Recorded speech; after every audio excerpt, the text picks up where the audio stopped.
How We Won by Charlotte T. Zitlow, Chapter 18.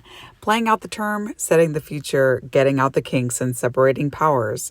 Over the next 3 years, we continued to follow up on what we had begun, institutionalizing the most basic elements of our agenda and dealing with issues both old and new. We did not let up. Although the initial tight relationship between the council and the mayor continued to become one more of checks and balances. An issue that we did not discuss often in the campaign but could not help but be acutely aware of was the whole matter of financing the government. We did have ideas and goals that would cost money, professionalization, research, legal support of annexation, and ongoing legal oversight of all city activities had been quite rudimentary. We intended to make sure what we were proposing would withstand legal scrutiny. Thanks to the presence of the IU Law School, we lived in a town well supplied with expertly trained legal minds. Coming on the heels of an administration that had seen the mayor indicted, and being the carefully scrutinized neophytes we were, we knew we would be held accountable to a degree not felt in earlier years. The financial situation of local, state, and federal governments was in even greater flux than usual. The Great Society era had launched numerous programs intended for local adoption and were funded at the national level. With the expansion of the war in Indochina, federal budgets were challenged. President Johnson's declaration that we could pay for both guns and butter simultaneously was undermined by the military's demands. The war on poverty was experiencing funding cuts. Martin Luther King Jr. had connected the dots and had, in fact, been speaking of the softening of the war on poverty and its resultant reduction of financial support for civil rights initiatives and programs. All of this affected the Black community particularly hard, and King was to have spoken about this at a rally on April 6, 1968, when he was assassinated in Memphis. By 1972, the Nixon administration was shifting its policies from program grants to block grants and then to revenue sharing. Lump sums returned to localities in a large chunk. State and municipal governments were to decide how to spend it. In 1972, Dr. Otis Bowen was elected governor, a fiscal conservative who, in true Hoosier fashion, hated taxes. His property tax relief program preceded by 5 years the California tax revolt of Proposition 13, and he permanently froze property tax levies in Indiana. At the start, we did not feel what would have been a painful pinch as intensely as we might have, because the loss of flexibility caused by the freeze was offset by the advent of revenue sharing. The federal government was again creating jobs programs less innovative than those of the Great Society, but nevertheless offering employment and on-the-job training to hundreds of thousands of low-skilled workers in essential private and public positions. And of course, we continue to have to address the residual deficits caused by the previous administration in its underfunding of the 1972 needs. In addition, there was the issue of untaxed public land. IU owns a very large segment of the land within the city limits. Actually, the state of Indiana owns that property. We learned that in other areas of the state where the property is owned by state government, there had been instances of reimbursement to the municipalities in lieu of the property taxes, which are not levied on public land.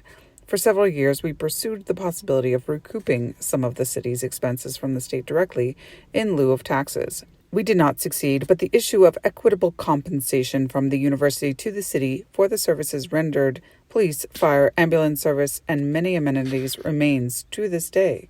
IU is an autonomous entity within the city, but it is hoped that in the future it will seek more opportunities to support the daily and long-term functions of the community in which it resides so comfortably. Throughout the campaign, annexation was a constant drumbeat. The city limits were ragged and arbitrary, and the major industries and employers received sewer and water but did not pay property taxes. They repeatedly declined invitations to participate in the general financial health of the city, but very persistently, meticulously, parcel by parcel negotiation was launched immediately upon the election of Jim Register.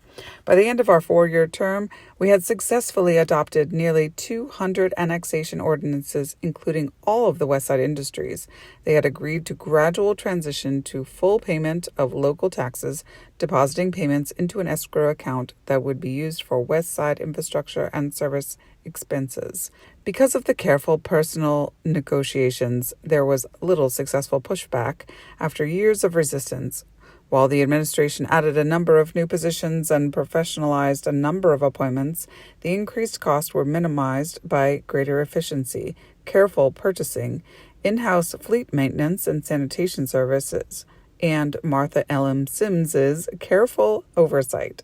By the end of 1972, even the council had a small staff, a legal intern by the end of the second year, and at long last, we had a place to hang our coats.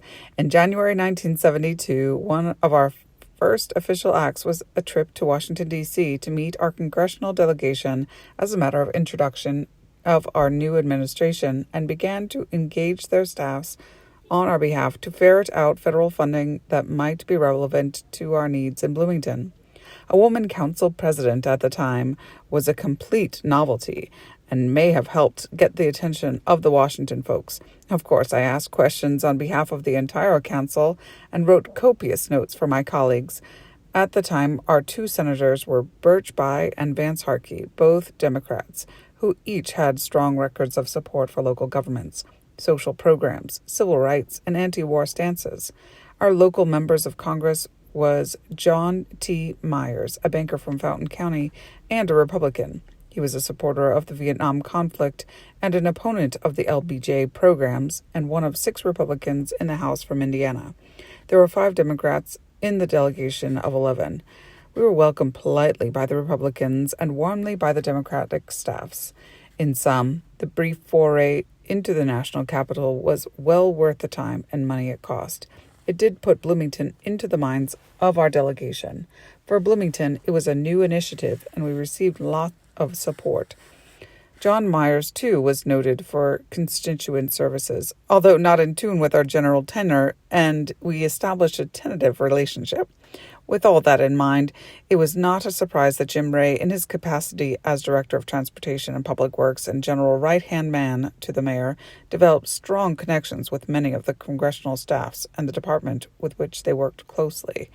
The benefit to the city of this collaboration was incalculable. Much of our campaign had been directed at zoning and planning, and that proceeded with all deliberate speed. By the end of 1972, the zoning maps had been redrawn. Over 30 individual public hearings had been held, with each small area open to discussion and amendment before the zoning ordinance was finalized. A marathon of citizen participation. The new planning ordinance was redrafted with numerous work sessions and public hearings.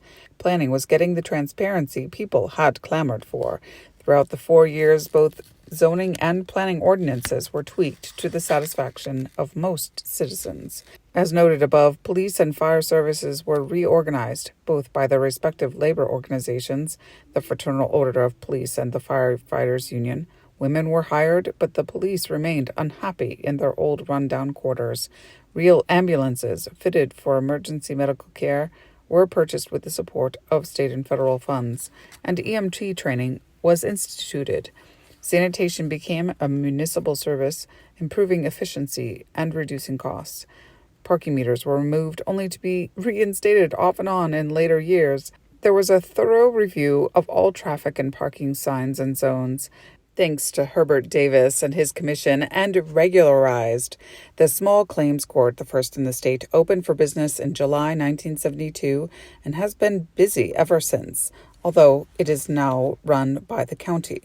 With the growing presence of cable television, the city entered into a contract with the company and began collecting franchise fees. A telecommunications council was formed to monitor and oversee the operation. The state would eventually usurp local power over this function. Internally, management systems were put in place. By 1974, there was a personnel department which became human resources. Initial discussions of child care, health care, and other human service needs resulted in the creation of a community development department with a child care voucher program, as this was emerging as an identified need. Courier Tribune editorials accused the city of taking children from their homes in a socialist plot, but the many who needed child care were grateful. The city began providing employees with health insurance as a benefit in 1972. Human rights were a priority, and within the first year, we not only passed a new, stronger human rights ordinance with enforcement powers, but we moved quickly from staffing the office with a work-study student to hiring a full-time human rights attorney. In the very last month of the Council's term of office, we amended the Human Rights Ordinance to include marital status, sexual orientation, or age. The amendment was precipitated by a dispute between the building inspectors and a group planning a gay-owned coffee house. The furor that it was visited upon us by some militant opponents in the community was hateful, ugly, and vehement. After vituperative letters to the editor, sermons in churches and meetings, and red-framed ads in the HT, the final meeting of our term on December 4th, 1975, was jam-packed and hostile. Only 5 members of the council showed up. The mayor was present. The discussion was rolled over by Brian de St. Croix, our president at the time, and the author of the amendment. After lengthy exchanges of biblical quotations, mainly New Testament from the council, mainly Old Testament by the opponents, the first gay rights amendment in the state passed 5-0, the requisite legal majority, and the mayor signed it. It was a satisfying note on which to end our tumultuous term. In the late 70s, IU sued the city to deauthorize the entire human rights ordinance because IU believed it implied the possibility of city jurisdiction over the universities in such issues. When a revised human rights ordinance replaced it in 1980, sexual orientation, marital status, and age were not included. It wasn't until 1993 that sexual orientation was proposed for inclusion again. These were horrendous battles, not violent physically, but very confrontational and hateful. The 1993 hearing spilled over from City Hall and was moved at the direction of the fire marshal. First United Methodist Church opened its doors to allow the debate to continue late into the night. While opponents sang "Onward Christian Soldiers," testimony went back and forth. The second passage was concluded in the First United Methodist Church and passed unanimously when Republican council member Kirk White, a holdout, telephoned his mother to get her advice. He voted for the bill. In 2014, when the issue arose again to oppose state action, the council chambers were only partially filled and almost only with supporters. Some things do change for the better. The 1971 campaign, with its emphasis on planning and zoning, often mentioned the role of developers as having had their way for years with few requirements for amenities, sidewalks, curbs, gutters, storm sewers, green space, parking provisions, issuing strict building codes, and so on. The developers were indeed categorically spoken of in unbecoming terms, although it was understood, if not stated, that there was many responsible developers who tried to do things well. Nevertheless, there is no doubt that the developer community was not widely fond of the new administration, and with time the developers spent more time with the mayor as the locus of power than with the council. Al Toll had taken some pains to include landlords and developers in his housing committee discussions, but they were suspicious and not very interested and did not participate much. It is unfortunate that there was not more effort on either side to reframe the discussion, to point out the value of providing safe, healthy environments, more attractive and safe streets, less vulnerable to flooding and erosion, and drier basements. As a result of forming jointly agreed-upon regulation, to the discredit of all of us, this did not happen, alas, and tensions continued. As time went by, the mayor was persuaded and no doubt saw political advantage in distancing himself from various council positions. Thus, a rift developed that was potentially anathema to the whole concept of the government we had conceived. As it turned out, the rift was ragged, but not absolute. There were areas of strong disagreement between the council and the mayor, but there were also areas of strong agreement. The members of the council, whom Frank especially found problematic, varied from issue to issue. The Towel vision of requiring and enforcing safe and healthy habitation with recourse for complaints to be resolved for renters remained contentious.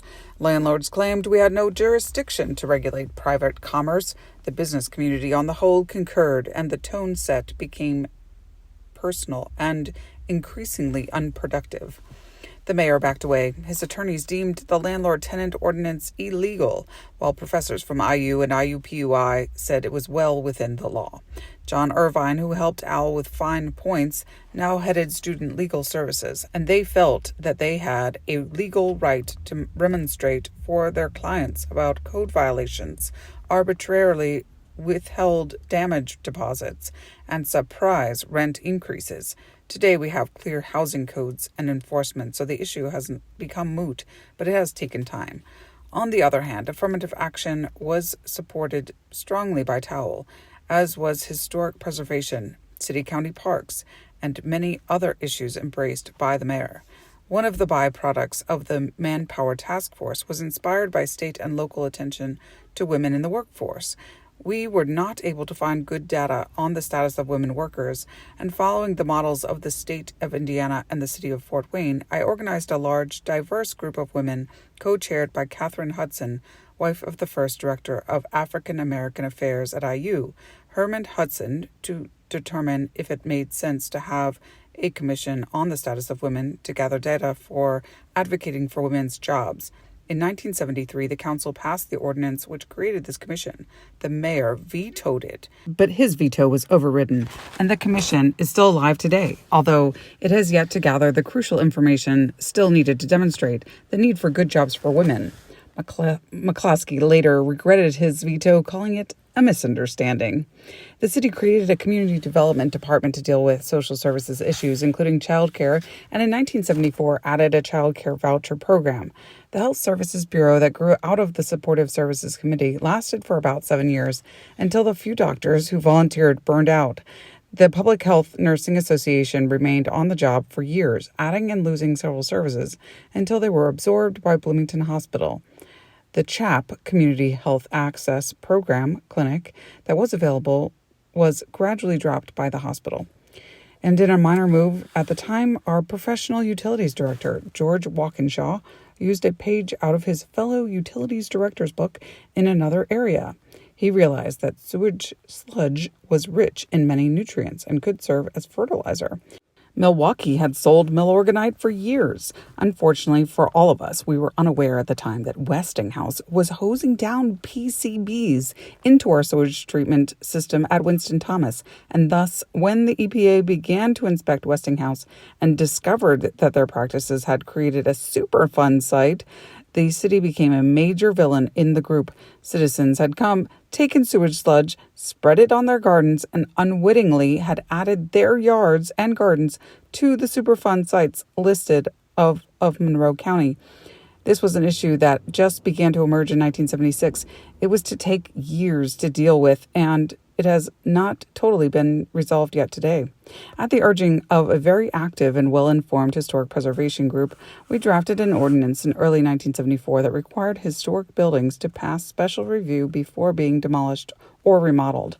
It was intended to slow up and, in fact, effectively stop the disappearance of the older housing stock of our city. It worked, but not before we had lost many of our beautiful 19th and early 20th century buildings. This movement, citizen-driven, was a nonpartisan issue, but it was divisive. Of course, with developers still attempting to spot zone, while historic preservationists were attempting to preserve some of the town's small-town charm and beautiful buildings.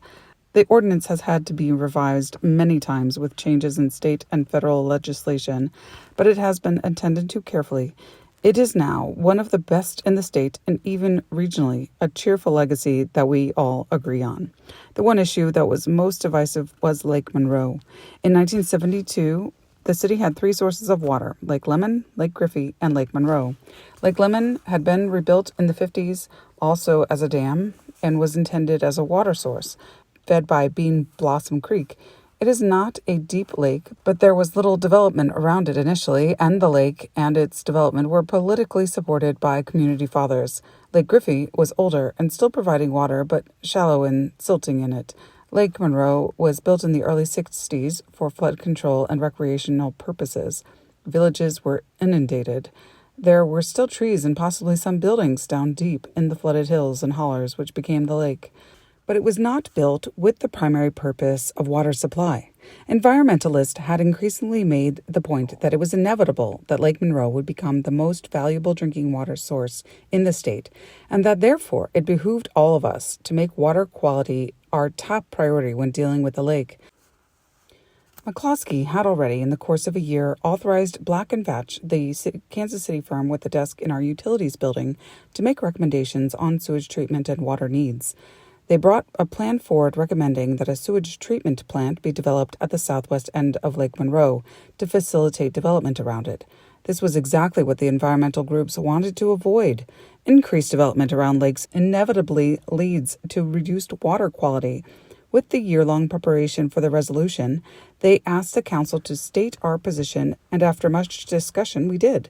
We unanimously supported the resolution. Frank McCloskey was very upset, insisting that he had met at length with developers and strongly opposed the resolution. The resolution was non-binding, as resolutions are, but it was a public declaration of intent and diametrically opposed to the view of the mayor. There was no point in his vetoing it. The vote had been unanimous, 9-0, even after he presented his position, and he was clearly angry, but did not challenge it at the time. However, we had all agreed to pursue the League of Women Voters idea of an independent governing board for utilities, and the enabling ordinance was prepared to be acted on. That would theoretically take the authority out of the hands of both the mayor and the council, but the mayor had the power to appoint the majority of the board. We could resolve, but the mayor would appoint, and the ball would be in his court. So it goes. Late in 1974, Black & Veatch had come up with a proposal for a new South sewage treatment plant. Members of the newly created Utility Service Board were enthusiastic about it and kept the plan itself as quiet as possible. It proposed a sewage treatment plant at the southern end of Lake Monroe. Since that is 15 miles down creek from the city, there had to be a plan to deliver the sewage to the plant, about 13 miles. The solution from Black & Veatch was an outfall sewer, gravity-driven, a 6-foot in diameter concrete pipe. Since Monroe County, especially in the southern part, is a huge deposit of limestone, burying this pipe would be cost prohibitive.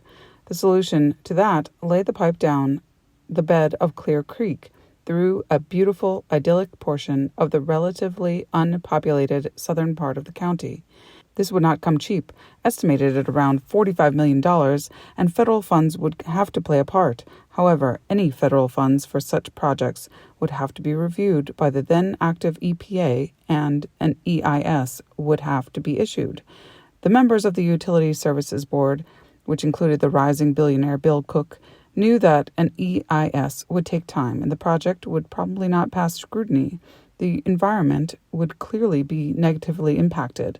So one day, the USB members went to Indianapolis to meet with all the top officials who might play a role. As a council member, I was included. The meeting included the lieutenant governor, the attorney general, the directors of the various state offices, which at the time would have some say. There was a representative from the EPA and Black & Veatch. The mayor was there. Another council member was there. Jim Ray was there. The meeting was held in the governor's office, though Governor Bowen was not in attendance. Lieutenant Governor Orr convened the gathering and asked why we were there. The response from one of the USB members was a description of the proposed 6-foot diameter concrete outfall sewer and the Black & Veatch proposal to run it down the wooded park-like Clear Creek. The Audubon Society had said, he reported, that if they applied for federal funds, they would need an EIS. The USB members were concerned that it would take time and might very likely not be approved. There were, they said, some pesky environmentalists in Bloomington who were insistent. They named names, and the USB wanted to outflank them. They were there, therefore, to figure out how they could get around the EIS requirement. There was a silence, and spontaneously, without thinking, I just said, "Why would you want to do that?" There was a moment I won't forget, and others wouldn't either. I got many murderous glances and the clear messages of, "What's she doing here?" It was uncomfortable. There was no agreement by those assembled as to how they could do what the USB wanted, at least not at that meeting. When I got back to Bloomington that day, I called the newspapers, including the IDS, to tell them about the meeting, but they were not interested. Neither were the radio stations. The publisher of the HT at the time was on the Utility Service Board. The press would not touch the story. Ultimately, I reported the meeting publicly at our council meeting, which had recently begun to be televised. We informed the Sassafras Audubon Society, who went into high gear, and the council passed a request for an EIS. Bottom line, the EPA found it unacceptable. The USB and the mayor had to find a more environmentally acceptable location. It was a very big issue. This was a breaking point. As we dug into why, it became clear that the location of the sewage treatment plant would, as suggested back in 1972, open up the lake to development. Sewers could be laid, though with difficulty, all around the lake. It would have been a developer's boon. And many of the people in that room on that day owned land around the lake. For a number of us, this was a final difference of principles and goals between the council and the mayor. That spring, I decided to run against McCloskey in the mayoral primary. Politically, a chancy move, personally painful, but I feared the city was already reverting to pre-1971 values and our efforts were being endangered. I would not win that primary, garnering only 45% of the vote, and Frank went on to be re-elected in 1975 and 1979. He was elected to Congress in 1982, but the sewage treatment plant was eventually built on Dillman Road, just south of town, and well away from the lake. Lake Monroe has seen some additional development, but relatively little, and only in areas that could support septic systems. It has become the sole source of water for the area, and is being coveted by other communities. The environmentalists were right, way back in 1972. The scenario laid out in the last meeting of our first year had been prophetic, but we were prepared to prevent a water supply disaster. Looking back at our 4 years of hard work, we reflected that we had met and learned from many smart and effective people with whom we might disagree initially and find common ground with later after misunderstanding some things and being misunderstood on others. We could at least look back and say those 4 years have significantly impacted this town, that people were active in unimaginable droves. The feeling of being part of the town was palpable on both the east side and the west side. We still had much work to do in the county, but our vision of government had caught on. It was now much more everyone's town than it had been for ages. We looked into the future, wondering how this would endure.